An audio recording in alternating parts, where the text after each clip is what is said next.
Shiko, çfarë amshor. Është i mrekullueshëm. O, çmrekulli. Tesi, mirëmëngjes, mirëmëngjes. Sot jemi pranverore se kurr. Në energjinë e demit. Po, energjia e demit të pas ka zbukuruar shumë, të shkon shumë kjo. Po thash, unë zje pres sezoni i demit. Sezoni i demit. Ka sezon më të mirë. Sezoni i demit e ka kap me kolla, të është ftohur ai. Po. Me. Shpjegoj mund të jetë. Thuhet në nivel energjetik dhe shpirtëror që kur njeriu smuret në një farë mënyre që trupi të marrë atë pauzën, atë pushimin që ka nevojë dhe njeriu po kalon një transformim energjetik dhe me anë të smundjes, le të themi, ose gripit, jo për të gjithë kjo, se dhe mund të jesh ftohur. Ti largon nga sistemi yt toksinat ose atë versionin tënd që duhet të shkojnë. Por pra duhet marrim leje në punë. Po kush të jep leje? Që të pushoj. Kush të jep? Binjakët. Po e ke shevin binjak japin ata më shumë. Binjakët japin leje. Çuna çfarë shenjë janë? Ndoshta demi mund të jepte se do e kuptonte rëndësinë e pushimit. Romeo më duket është Vigjeresh, Donaldi pesaj, nuk e di. Oritesa Tesi, më fal, meqense un jam demi dhe jemi në muajin e demit. Po. A mund ta zgjedhun kartën dhe të bësh interpretimin apo duhet ta kesh energji ti? Ha, mund ta bëj? Çfarë janë kartat e reja sot? Pra janë kartat e reja. Çfarë kartash janë ato? Çfarë ndryshimi kanë këto për shkak? Ka marr kartat e reja. Këto janë Angels card. Po. Edhe janë mesazhe nga ëngjëjt.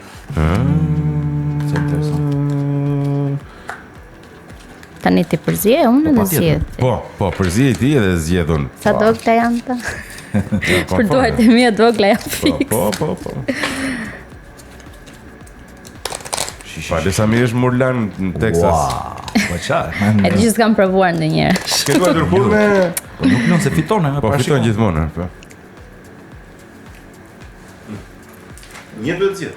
Po. Po ti të parën su? Ka adventure ka rënë ty aventura. Aventura? Po. Duhet t'jesh pak më i lirshëm, duhet t'jesh pak më i hapur ndaj gjërave të reja, duhet nisësh ndonjë aventurë të re. Më në tipi të bësh një udhëtim, të bësh diçka të re. Më duhet të bësh gjëra të ndryshe, disa gjëra, nëse do një outcome, do një realitet ndryshe, rezultat ndryshe, duhet të bësh diçka ndryshe, sepse ne njerëzit mendojmë që duke përsëritur të njëjtat gjëra në përditshmërinë tonë, do kemi ndonjë rezultat ndryshe. Në fakt nuk ndodhesh. Po pikërisht, ka thënë Einstein, nuk mund të bësh të njëjtën gjë të presësh rezultate të ndryshme, po. Kështu që aventurë për demi. Do të thonë gjëra të reja, të bësh nisma të reja. Ta hapemi drejt aventurës, të hapemi drejt. Po. Qëse të vjen një ftesë për shkakun për ndonjë gjë spontane, përgjigjja jote nuk duhet jetë jo, duhet jetë po. Dakor, po kjo është vetëm për punë apo është në dashuri, është në jetë? Kjo është në tërësinë, në përgjithësi në jetën tënde. Çaka, hapi komplet. Po. Hap energjinë tënde se momentalisht e ke të mbyllur dhe e ke të fokusuar vetëm tek puna. Dakor. E te stresi. Dakor. Për një burr të martuar është aventurat të sjellin dhe lek, Rut. Edhe lek sjellin? Patjetër se të hapet energjia, të hapen çakrat, do të vinë edhe lek. Po sikur hapen ato edhe dalin edhe hynore, kupton? Më mirë ti më mbyllur. Tani do flasim pak për shenjat. Po për shenjat po flasim. Jo, po them do bëjmë një kalim të shenjave. Po shenjat po me kartë, demi ishte kjo. Jo, kjo ishte jotja, nuk ishte për demin. Okej, dakor, ishte për ty. Vetëm për mua ishte? Po, ishte personalisht për ty. Dakor, pse ka dhe do ti një mesazh. Jo. Do ta zgjedhun për të. Është mbyllur ai. Thjesht ide. E di unë ku e ka. Po. S'du të marr vesh në gjë të keqe kështu gjinali. Jo, le të jetë ashtu siç është. Ndonjëherë si thonë, ignoranca është lumturi. Po patjetër. Për shembull, është bekim themu ndonjëherë. Bekim është. Çi do ti dish të gjitha. Absolutisht. Për shembull, ja i di. Po. Ore nëse do kishe mundësinë të dije se kur do vdisje për shembull, doje ta dije këtë informacion? Pse ta dish këtë? E shef? Po patjetër. E njëjta gjë është dhe me shumë gjëra tjera. Çdo, pse ti dish? Lere të rrjedhi. Lere të rrjedhi. Vërtet. Ore shiko, për te shenjave donim të diskutonim pak edhe për manifestimin. Po. Është një temë shumë delikate në fakt për shumë njerëz, sepse shumë njerëz besojnë tek manifestimi, shumë njerëz nuk besojnë. Disa thonë që sigurisht nëse punon shumë në një drejtim të caktuar, patjetër që do manifestohet. Disa njerëz tjerë thonë që nuk është thjesht që punon kundrejt një objektivi, por është besimi, është energjia. Do të thënë nuk është thjesht çështje personale e jotja, por është çështja e jotja me energjinë. Është e vërtet, është ai libri sekreti, për shembull që atëherë u bë shumë komercial, për shembull që nëse, të kujtohet, nëse do vërtet diçka, les tregon një shembull një njeriu që kishte vendosur para 10 vitesh, thoshte ai, kishte vendosur tek frigoriferi një vil me pishin, me makinë, me vila me radhë, një vil, po. 10-12 kat. Jo, 2 kaçë më ke parasysh nga ato të Amerikës. Me pishin, me të gjitha kështu me radhë, dhe tha një ditë, tha një time, tha do të arrit të kem një vil si kjo, kupton? Vi gjyshi edhe. Jo, po e vrau dhe ajo është e vile gjysh. Dhe punoi për shumë vite, ishte i varfër atë, nuk ishte asgjë, kishte vetëm frigoriferin. Edhe atë kartë, vetëm frigoriferin. Ka pasur dhe një vizion. Edhe një vizion, absolutisht. Dhe punoi shumë. Dhe tregonte tek dokumentari që ishte bërë për librin sekreti që jo vetëm kishte arrit të blende një vil të tillë, po i përlotur, e tregonte aty që jo vetëm arrita të blende një vil si kjo, po breva pikërisht atë vil. Kur hapa fotografitë, tha, pash në kujtime, tha, tek kutia e vjetër, zakoni, dhe pa që ishte eksaktësisht ajo vil. Tani, nuk është energji kjo, nuk është manifestim? Qa mendon Tesi për këtë? Unë s'par njerë dhe them çfarë nuk është manifestim, sepse momentalisht kemi një mit edhe një koncept shumë të gabuar mbi manifestimin dhe keni parasysh ato filmat me shtrigat që kanë atë shkopin vu, edhe këshush kjo ideja tani në kohët moderne, se çfarë do thot manifestim ti. Ulesh në divan, e mendon atë gjë, apo e vën atë fotografinë te frigoriferi, apo ku di unë, në tabelën e vizioneve për shembull, edhe ti thua, unë e manifestova nga hiçi.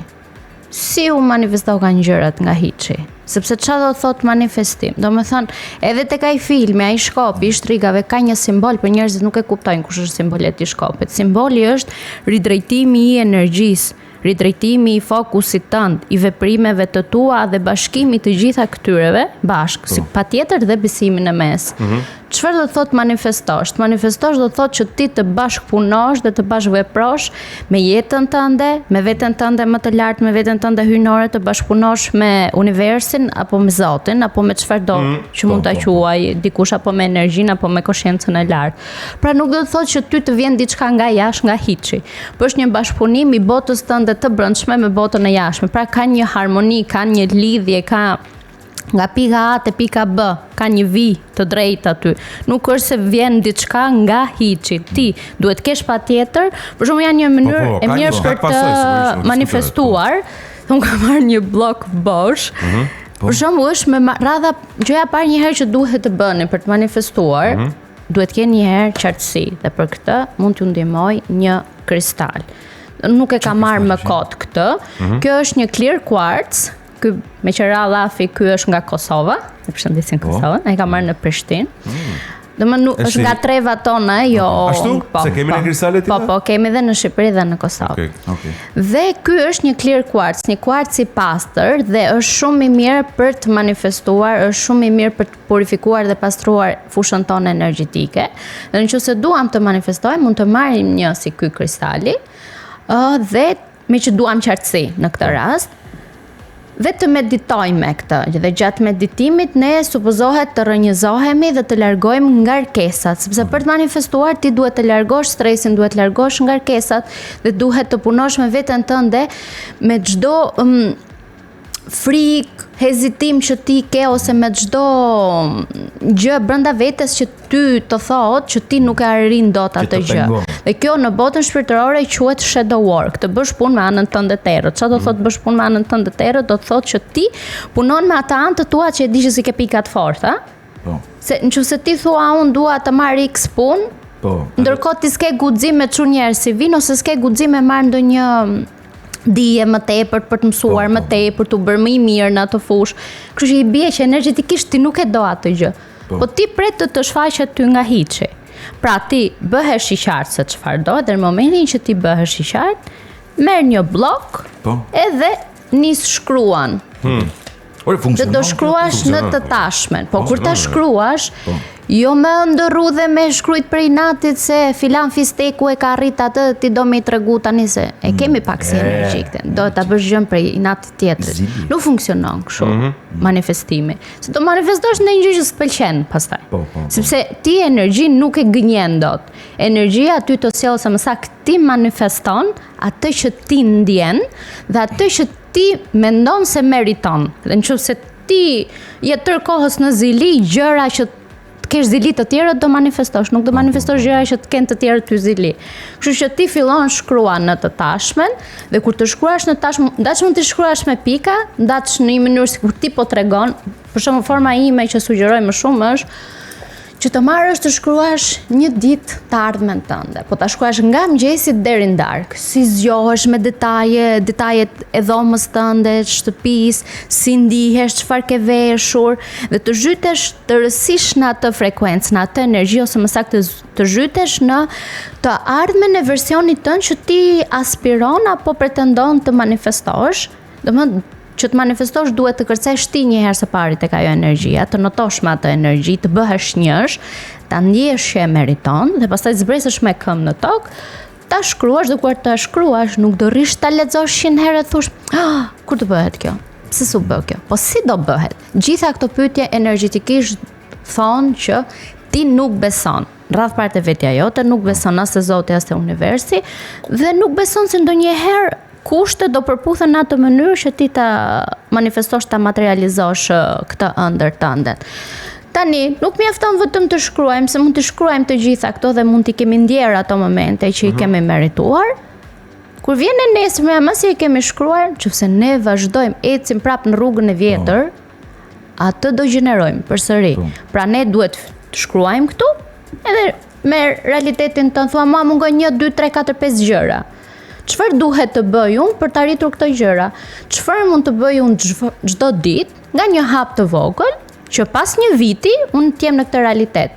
Janë disa gjëra që manifestohen, mjafton që ti të kapërcesh tek ajo fushë energjetike e vetes tënde, versionit tënd që ti e ke atë gjë, mund të realizohet shumë shpejt. Mua për shembull më kanë ndodhur gjëra që i kam realizuar për 3 ditë dhe gjëra kështu që kanë qenë gjëra shumë të mëdha. Shiko, ideja është, a është thjesht një filtrim i realitetit, sepse deri tani po kuptoj që është një fokus dhe një disiplinë. Po, është. Patjetër fokus, disiplinë, aksion, besim. Dakor, punë e vërtetë. Apo është një energji për te kësaj. Domethënë, a ka disa mekanizma që shpërblejnë një njeri që vepron në një formë caktuar kundrejt një njeriu tjetër, se me disiplinë dhe besim, sigurisht edhe pa e quajtur manifestim, thjesht duke e quajtur programim të ardhmes tënde, patjetër që do të arrish rezultate. Njerëzit janë disiplinuar, njerëzit që kanë një program, njerëzit që kanë një ambicie, njerëzit që janë të vetëdijshëm për kapacitetet e tyre, sigurisht që janë shumë të predispozuar që të kenë një të ardhme më të ndritur. Sukses. Edhe pse nuk është 100% e thënë, por që insistenca dhe këmbguli janë plana fat gjatë edhe pas dështimeve sigurisht të bën që të fitosh. Është ajo që thonë që mëson vërtet të dështimet e tua dhe ata që vërtet ja dalin janë ata që nuk kthyen tek vështirësitë që kanë. Po a ka një element tjetër për shembull që një njeri që merret me manifestimin arrin të lexojë një nivel energjetik, një shenja për shembull të energjisë që të bëjnë të kuptosh që pikërisht në këto momente energjia po më thret ose është rrugë e dur në këtë sens. Po ka. Personat që arrin të lexojnë energjinë e ndjejnë energjinë në ajër. Ka. Dhe ideja është që ti do manifestosh duke bashkëpunuar me këtë energji, se kështu e nisa që në fillim duke thënë që ideja është që ti bashkëpunon. Dhe në momentin që ti bëhesh koshient, që kjo siç e kam thënë unë se plasa duke e thënë që këtë periudhë është shumë periudhë e mirë për të manifestuar. Çfarë bëra unë për shkakun, ja të flasim me gjëra konkrete. Duke qenë se është kjo porta shumë e fuqishme tani dhe do vazhdoj edhe në vazhdim, unë bëra tabelën e vizioneve të mia për vitin 2026. Pse e bëra unë pikërisht tani? E bëra sepse e di që kjo portal tani apo kjo vorbull energjetike tani është më e fuqishme. Por unë përpara bëra shumë punë me veten. Po qartë, ajo nuk diskutohet. Bëra punën tipit që siç thash, meditova, u qartësova se çfarë doja dhe kur mora gjitha ato gjëra që dëshiroja unë në të vërtetë, kur erdhi puna për të ngjitur këtë tabela e vizioneve, pyeta veten, kjo që ti po kërkon, unë e di që ti e dëshiron, pa e realizon dot ti këtë vit? Jo, nuk e realizoj dhe e hoqa unë atë. Nuk ishte ideja të gënjejmë veten time, sepse unë e di çfarë është jashtë kapacitetit tim brenda një viti Dhe e di çfarë mund të jetë kapacitetin tim pas 5 vitesh. Po kristali për shembull si ndihmon në këtë? Si përdor? Po kristali ka frekuenca, ka një vibrim të caktuar. Dhe kush është i lidhur me energjitë, për shembull, e ndjen edhe pa medituar kristalin. Vibrimi, ajo vibron tek dora. Po kjo kërkon që ti Po ky vibrimi çfarë bën për shembull? Po ky për shembull ka vibrimin e qartësisë, ka vibrimin e purifikimit, ka vibrimin. Po, të ndihmon, po. Por dua të them që çdo gjë që ne përdorim, si letrat, si kristalet, si në këtë rast bloku apo tabela vizionave, edhe çdo gjë tjetër, Palo Santo, mjetet e pastrimit të energjisë, çdo gjë, në fund të ditë, Më fal. ne ka mjete shpirtër, po, është dru i shenjtë. Po ti s'di asgjë. Jo, Ku jeton? Ke testin këtu dhe s'di asnjë gjë. Ja të shpjegon tes. Po e pra. Çfarë është Palo Santo dhe për mua? Palo Santo është një dru i shenjtë që përdoret për të pastruar energjinë ai ndizet. Unë se marr dot tu se mund të. Jo, ti si mano se kam parë ka njerëz Se na di që kjo version. Po do të fillojnë krizat. Pastaj gjërat këqija do i ndodhin disa njerëz. Toni fillon krizat me Palo Santo, nuk është intolerant. Po me këto limonat, është e vërtetë, ke dëgjuar ndonjëherë këtë të limonave? Përdorin limonat, po është pastrimi i energjisë. Po limoni përdoret veza. Edhe veza? Po kripa. Kripa. Pse janë këto pastrojnë energji, no? Por ti s'beson në energji apo? Jo, për shembull, por energjia funksionon, nuk ka rëndësi e besoj në. Por se beson ti energjia funksionon. Çështja është a dim ta kuptojmë dhe ta interpretojmë, se ne mund ta bëjmë interpretime të gabuara me energji. Po kjo të bën alkimist, që ti ta kapësh atë moment, atë energjinë dhe ta përdorësh në favorin tënd. Domethënë dhe nga hiçi ty të duket sikur materializove, manifestove diçka. Është fakt punë e brendshme, ti lidhesh me frekuencën, bashkëpunon me energjinë. Edhe pastaj materializon, po sigurisht duhet rreth parë po mendove që ti nuk e meriton atë gjën, ajo nuk funksionon. Për shembull, shumë njerëz kur janë të ngarkuar, për shembull, nëse janë të ngarkuar, nuk duhet manifestojnë në asnjë formë. Sepse kanë nevojë të pastrohet fusha e tyre energjetike. Dhe siç po e thoya, mund të përdoret Palo Santo për të pastruar, mund të përdoret kripa, gjithashtu kripa është dhe për mbrojtje, shumë e mirë, mund ta përdorni te parvazi i dritarëve ose te parvazi i dyerve, të hidhni një shiri, domethënë jo me hedh kështu me kile, po një shiri të hollë dhe edhe ajo ndihmon që të apo çfarë lloj kripe? Nuk ka rëndësi se çfarë kripe. Unë Himalaje përdor sepse ashtu përdor në shtëpi, nuk kam krip tjetër. Edhe tjetër për shembull limoni. Ne krip rrugë, vetëm krip del më lirë. Krip në zezë. Për shembull me krip në zezë mund ta përdorni edhe të shtroni një peshqir, të hidhni krip dhe qëndroni 10 minuta mbi krip me këmbët zbathur. Dhe ajo purifikon dhe pastron energjinë dhe pastaj të bëni një dush. Si shkruhet domethënë sa si kripe duhet vendosur? Po mjaftueshëm që të vijnë këmbët. Dhe vendos këmbët. Kripa zezë bën më lirë.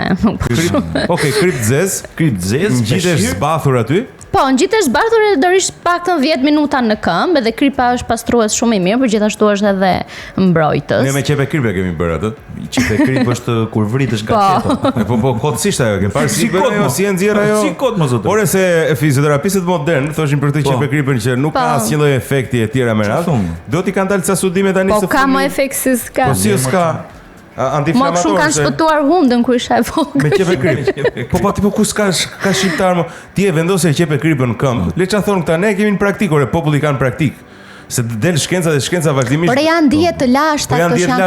Po dhe këto që them unë nuk i kam shpikun edhe bota tani. Po patjetër, po për fasting për shembull gjithoshin që agjerimi për kështu fasting nuk bën mirë, ha 3-4 herë në ditë. Fasting nuk është vërtet i mirë për të gjithë. Se mos për femra që janë me PCOS, njerë nuk i bën mirë fare. Po për femra nuk mund të bëjë të njëjtin fasting si meshkujt, pa diskutim, se është edhe çështje hormonale. Po fasting i bën shumë keq. Paktën për vojën time, si një femër që vuan me hormonet edhe mund të qenë prag PCOS-it, mendoja që fasting do më bënte mirë, fakt më ka bërë aq keq tek hormonet e mia sa vetëm duke ngrënë me rregull, unë në mënyrë të moderuar mund të jem mirë. Nuk ka asnjë universale, çdo gjë varet, po besoj edhe energjia për shkakun nuk aplikohet për të gjithë një lloj. Secili ka ato nuancat e tij, çdo njeri. Ka dhe njerëz që thonë jetojmë me frymën.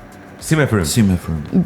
Bredhja, nuk po di ta them të so, do e them sa ose them hiç, kështu që s'di ta them. Janë njerëzit që nuk ushqehen fare, as nuk pinë fare ujë dhe thonë që jetojnë me frymën shejtë, themun. Mbijetojnë. Dhe ca jo, kohë. sipas tyre jetojnë dhe po jetojnë qartë, jetën e tyre më të mirë. Siç ka njerëz që han vetëm fruta, po për shembull fruterian nuk është mirë sepse kam qenë një herë në një workshop edhe ai që na drejtonte, naturopati, na tha që kam njohur shumë njerëz që kanë qenë fruterian dhe nuk i bën mirë për kockat se fillojnë i gryen kockat. Pra nuk duhet të hash vetëm fruta. Po flasim për ata që konsumojnë vetëm fruta në dietën e tyre ushqimore. Ka pastaj tjerë që thonë jeta e tyre më mirë ka qenë Shiko, ata që zgjedhin dieta ekstreme në tërësi kanë shumë probleme, domethënë të tjera para se të shkojmë tek vetë problemet që shkakton dieta. Domethënë janë ca masa ekstreme që merren mbase për shpëtuar nga diçka, mbase për demonstruar diçka tjetër më radh. Si mund ta dallojmë manifestimin real me iluzionin e të ndjerit mirë? Sepse njeriu është dhe efekti placebo, nëse ti mendon se është manifestim, atëherë ndihesh më mirë. Shiko, manifestimi kërkon pak iluzion në pamje të parë. Do atë besimin tek energjia. Po se ti do besosh si theti, vuri në vilën në frigorifer edhe duhet t'jesh pak i të shmendur, që ajo gjëja aty të ashtu. Pa ajo çmenduria patjetër që duhet të jetë pak. Dhe çmenduri në kuptimin që ajo gjëja që ti ke vizion duhet bëj sens për ty. Po për botën çmenduri do i duket. Pra për të gjithë ato që kanë të shprehen. Edhe në momentin ku jam unë tani jetë kjo gjëja që unë bëj tani kur unë e kam nisur para 11 vitesh. Iluzion ishte edhe për mua. Unë kisha një vizion që askush nuk e besonte, shpesh herë edhe unë nuk e besoja, sepse thoja si do shkoj unë aty. E po çfarë është e vërtet kur e mendon? Por unë nuk rreshta kurrë së besuari, sepse ky iluzion e kam fjalën të duket si iluzion nga ana aspektit mendje njerëzore, po zemra jote, shpirti jot ka një inner knowing, një dije të brendshme që thotë që të jep ndjesinë e ngrohtësisë, të jep ndjesinë e sigurisë që kjo është e jotja dhe do realizohet, domethënë është ajo thirrja e brendshme. Po mendja do gjëra racionale, do fakte, thotë mendja nuk do merre mund me ty shpirt. Sa herë ka ndodhur për shembull që ke pas një ide, e ke pas në zemër, intuita të ka thirrur, dhe vjen puna, mendja të ka ndaluar dhe shikon atë ide që ka realizuar dikush tjetër më së miri. Pra ideja jote ka pas vlerë. Sepse ti nuk ke vepruar. S'ke vepruar pra. S'ke marr aksion, ai version, sepse si është, idetë tona, tani shumë ide i kemi shumë të ngjashme me shumë njerëz, ndoshta ti as nuk e njeh, mund të jetë diku tjetër në anë të planetit dhe ti mund të bësh një të gjë me atë person. Dhe çfarë ndodh? Domthon, unë i them konscienca e lartë, këto ide ti shpërndan tek njerëzit që mendon që e kanë atë frekuencë për ta realizuar X projekt, X ide. Dhe çështja është kush do realizoj ai person që fillon me reaksion, sepse ky është manifestimi. Të vjen ideja, ke besimin te vetja, bën punën me vete, i ke kushtet, sepse kur të vjen ideja do të thotë që ti i ke kushtet. Edhe pse rrethanat në pamje të parë mund të duken që janë bërnut. Ti i ke sepse të erdhin në këtë moment. Pra ka një zgjidhje gjithmonë. Për një problem ka gjithmonë një zgjidhje. Por nëse ti s'vepron, qartë. Shiko, kam përshtypjen që konsumojmë gjithkohon me manifestimin. Dhe shumë mirë bëm, fakt se është një temë shumë e rëndësishme, manifestimi, për ta sqaruar që manifestimi me sa po kuptoj është një proces shumë i thellë i brendshëm. I cili kërkon angazhim, i cili kërkon kohë, i cili kërkon besim, përgjegjësi gjithashtu, dhe eventualisht jep frytet e saj. Tani ti na the disa mekanizma, për shembull, këto kristalet, është interesante, këto ndihmojnë për shembull ose se varet, dikush mund të dojë të manifestojë dashuri. Si ishte ajo pema? Duhet marrë kursi? Pema. Palacento? Palo Santo. Është ajo braziliania. Palo Santo. E mo është Palo Santo. Ne mund të përdorim sherebelën, se kemi shumë sherebelë. Shqipërisë, është nevoja për Palo Santo, se jo të gjithë kanë akses te Palo Santo. Orë sa duhet flas me këtë tesin, orë duhet rrimë orë të tëra, po çdo që jemi të kufizuar në kona për edhe ftuara tjetër. I bie që për shenjat e horoskopit do t'i bëjmë javës tjetër. Po patjetër. Edhe këtë javë mos zotëri. Edhe këtë javë, po na erdhi prap Tesi edhe i bëjmë. O Tesi, shumë faleminderit për këtë bisedë kaq të dhe manifestofshi gjëra sa më të bukura. Shumë të goja. Manifestofshi të gjithë besoni apo s'besoni në energji, vetë procesi i të bërit manifestit është një proces shumë frytëdhënës. Patjetër. E para kupton ku je me sinqeritet, e dyta imagjinon se ku do të jesh dhe e treta vepron. Ka më bukur.